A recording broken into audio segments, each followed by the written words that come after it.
We're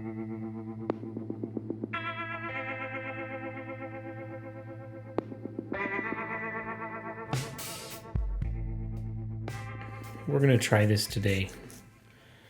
So, I've been wanting to do this whole podcast thing, and I keep bringing people. All right, let me start over. I was eating some garlic because Deanna has been sick lately, and I like to eat garlic, just to keep my immunity up. And it's a wild flavor, like straight raw garlic. That's a shot in the chin right there, dude. Pow! Garlic. But anyway, I was peeling the garlic, and I had this fleeting memory. And it all comes back to this one phrase. He doesn't know how to hold a solo. So I used to go out and watch different friends' shows. Like musicians, comedians, spoken word poets, stuff like that. I was working, going to school, and I had a lot of free time. I was young, like maybe 21, 22, 23, something like that. And I wanted to go to, there was this girl, I had an art class, and there was this girl in that art class that I kind of really was into for a while. And she was crazy. She was Mexican. She would never draw in class. It looks like when we would do these long drawing sessions, which were 3-hour sessions, she would get bored and she would start making little figurines out of the eraser, out of the gray dark eraser. And she was unique, And as I got to know her, I learned that she was also a mariachi. She was a mariachi singer, and she played the trumpet. And, we got together, we would talk every now and then. We'd meet outside of class, too, and study, quote unquote. Never got, physical. And that's part of what this is about, is that I really liked her, and I know she really liked me. And she let me know that they were going to be playing. She was, as her day job, she was a mariachi singer, trumpeter. But she also moonlighted as, she was a musician. So she played with a band. She had a band. She was the trumpet player in this rock fusion band, like this jazz rock fusion thing. She was like, hey, we're having a show. Come on by. And I know that she was really wanting me to see her in her element. She wanted me to see her when she was the most pure, when she felt the most comfortable. And I really wanted to go. And for some reason, the day of, I was hanging out with my friend from class, Brian the Flying Lion. Man, he was one of my best friends. He's 100,000 stories behind that, maybe for a different day. We were hanging out. We were smoking some weed together. And he's a musician himself. He's an amazing psychedelic jazz guitarist. Like, melt your face. He's so fucking good. And sometimes we would just hang out in his room, smoke, and he would just play. And we just vibe on that, man. I went to a lot of his shows. And I asked him, hey, man, you want to come to the show with me? And, I basically, pulled him almost. Maybe not pulled him. Maybe that's too harsh. But, I tried to convince him to go with me to see this band. And I don't know why. I know back then, or I knew that if I went on my own, something was going to happen with this woman. And I wanted that. And for some reason, I had this other part of me that tried to get Brian and his friend John to go with me, which they did. So, they go up and they're playing Selene. That was her name. That is her name. She has a child now and everything, as do I. And the band played. And I remember her telling me back then. Hey, listen for the guitarist because he's like, a really, really awesome guitarist. But I remember thinking, I'm going to listen for you because, I really like you and I want to see what kind of trumpets you lay down. I didn't say that. I wasn't that smooth. I'm not that smooth. Unless I've had 20 years to think about it. No, pretty damn cool. No, it's been 10 years. Unless I have 10 years to think about it, I'm not that smooth. Brian, John, and myself, we all meet at the Percolator. This was the last couple months of the Percolator back in El Paso. And I was there, and I got to experience it. So we're there, and we're watching the different bands, and finally this group comes up, Selene's group, and they're playing, and they have a great set, and I know she saw me. It was a very, very small venue, maybe 30 people. And I saw her see me there, so we were like, oh, okay, yeah. And even after the show, we were talking, and yeah, there was a big group. There was her band, and then I had Brian and John with me, so it was posse and posse. It was a huge big posse together, and we would always kind of sneak off to the side, and then we would get back to the group, and sneak off to the side, and back to the group. And I remember Brian telling me, at the end of the performance, right before we met up with him outside, he said, I asked him, what did you think of the guitarist? And he said, oh, that guitarist is pretty dang good. He knows what he was doing. He was on his mark all the time. He had great time, and he had really cool creativity. And, he kept complimenting this guitarist. And then he said, but he doesn't know how to hold a solo. And he looked at me in a way that made me feel as if he was saying that about the guitarist, but he was telling me that. He was basically saying behind a veil, Rex, you don't know how to hold a solo. You should have come here alone, and you probably would have gone home with this. Something would have happened. And I knew that's what he said, but I played dumb for some reason. That phrase was in the back of my head when I was peeling garlic today. And then a very adjacent memory was I asked Selene one day, hey, do you want to have lunch with me? Basically, I told her, hey, I'm going to make you some chicken and 40 cloves. Basically, it was a roasted chicken with 40 cloves of garlic confit.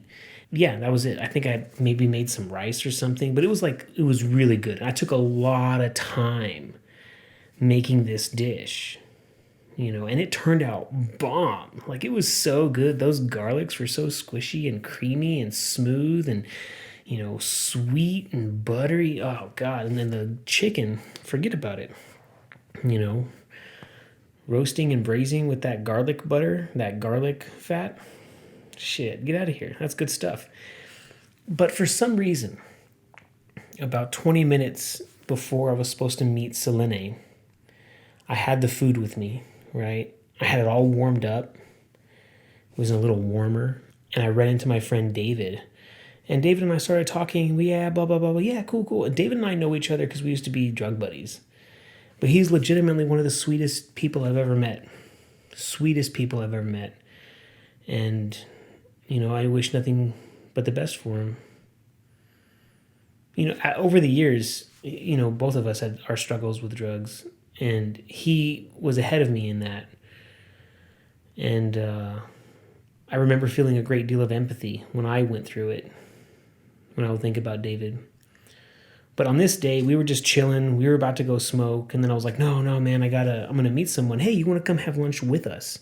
I invited him to this lunch that I had taken all morning preparing. I woke up early and motivated because I liked this girl.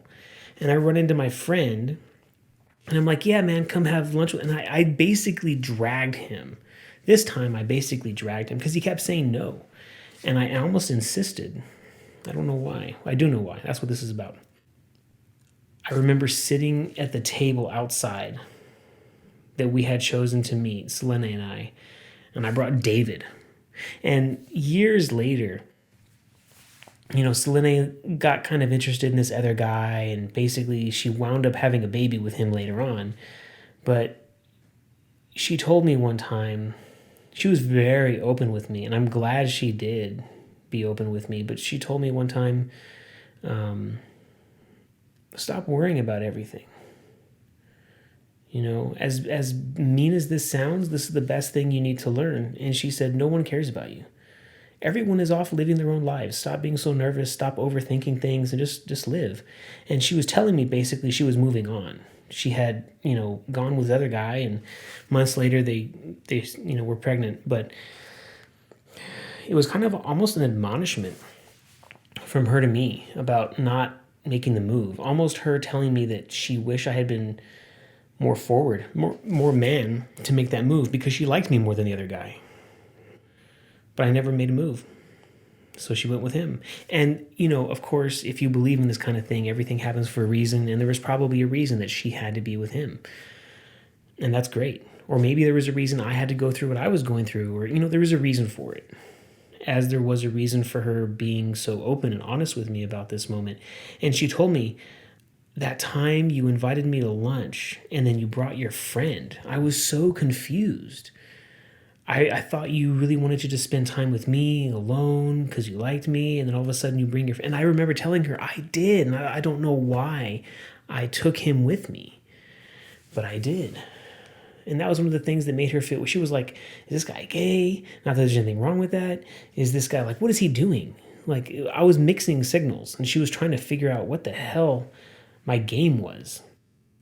And the point of this is, I was too afraid to even play the game.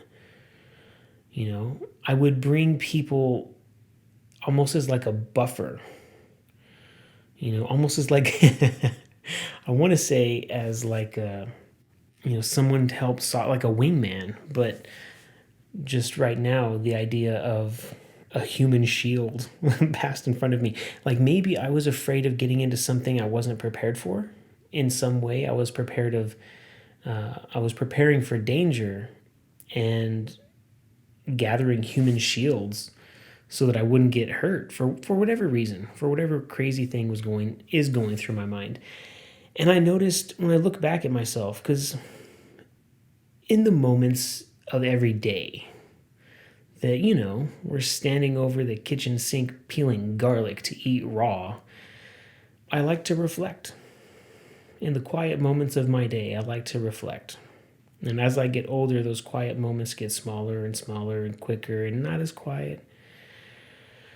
So you really have to enjoy what you get. And in this moment of reflection, I thought of this, and I realized it's kind of the same thing. It's kind of still happening to my life. So I've been going through a lot. I've been trying to cope as best I can. And one of the ways I have always coped is through art, in some mode, in some medium. I use art to cope. And lately, it's been in the form of a script, like a film script that I'm working on, that I'm very close to finishing, and some form of mainly audio, but audio video recordings, making videos, making little podcasts, little mini series, little, creating something. And in order for me to cope, I have to create something. I have to have that energy go somewhere productive. It can't just go anywhere, it has to be towards something. And this podcast idea, I have all the gear. I have everything you need. And instead of me sitting down and just like I am right now, recording my thoughts, recording my reflections, my feelings, allowing my brain to flow through something for a little while, instead of doing that on my own, I'm sitting here talking to friends, trying to get them to do recordings and podcasts with me. Hey, go get this gear and let's record our conversations and I'll edit it and I'll do this. Or, hey man, you want to do this with me? Hey man, like I'm always trying to gather human shields whenever I'm doing something, not whenever, but let's find this. Why do I do that? I find myself doing that now, the podcast. Maybe because I'm afraid of being successful. And if I'm not successful at it, it's not me I can blame, but I can blame someone else. That's a good question. Why do I do that? But regardless, I do. And I did the same thing, or I was thinking of doing the same thing with my script. I was thinking about asking one of my writing friends to collaborate with me. And I really don't want to, not because I don't like this writing friend, not because I don't think their work is good, because I do and they are. I do like them and their work is good. I don't want to, man, I know what I have written is pretty damn good. And I feel that at the end of the road, I want to be the one raising my hand. When you go on a wrestling mat, it's not the whole team. Yeah, the whole team can celebrate, but not the whole team was in that on that mat with you. Not the whole team was fighting and working. You had to do that. They helped you prepare, but you had to do the work. And there's a sense of self-actualization that comes with achieving something. Just putting your will onto an accomplishment until you get it, until you just get it. And I want that. But then there are these other moments, like this podcast thing. There's some other collaborations where I kind of felt like, oh, I need someone to be with me, and you know what? I don't. It would be nice for others to join me, but I don't need anyone to do it with me or for me. It kind of reminds me of that Rumi quote. The road is yours. No one can walk it for you. They can walk beside you. They can follow you. They can cheer you on, but they can't do the work for you. They can't walk your path for you. And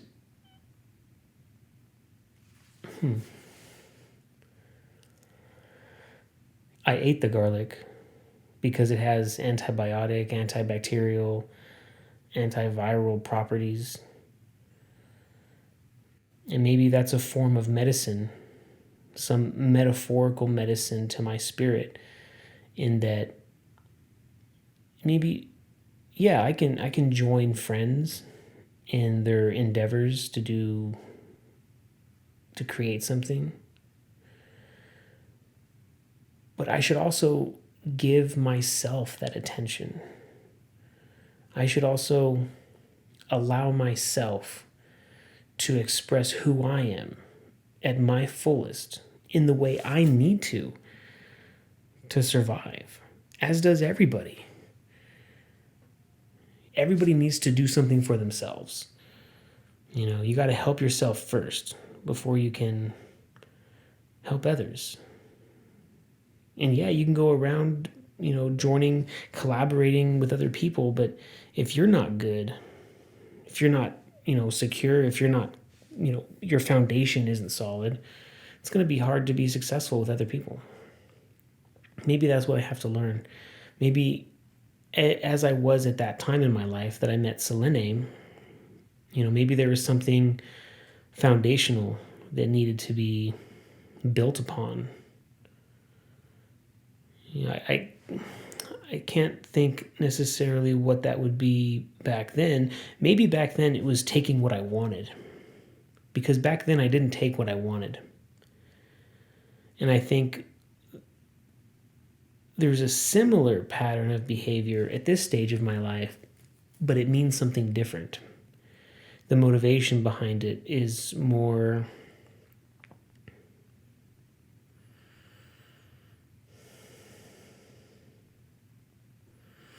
about facing the responsibility Maybe that's what it is. Because now that I'm a little bit older and I've been through more, I feel I have a really good sense of taking what I want. Like my previous job. Fuck. I just took whatever I wanted.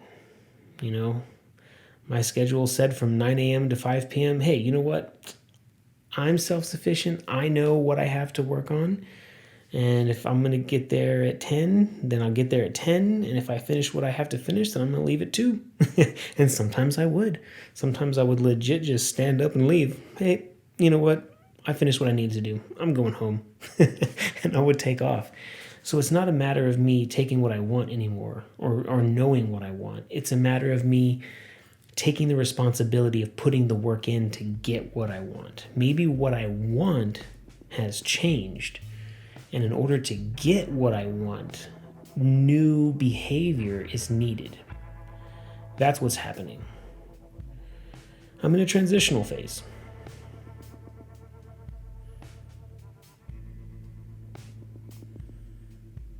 And I feel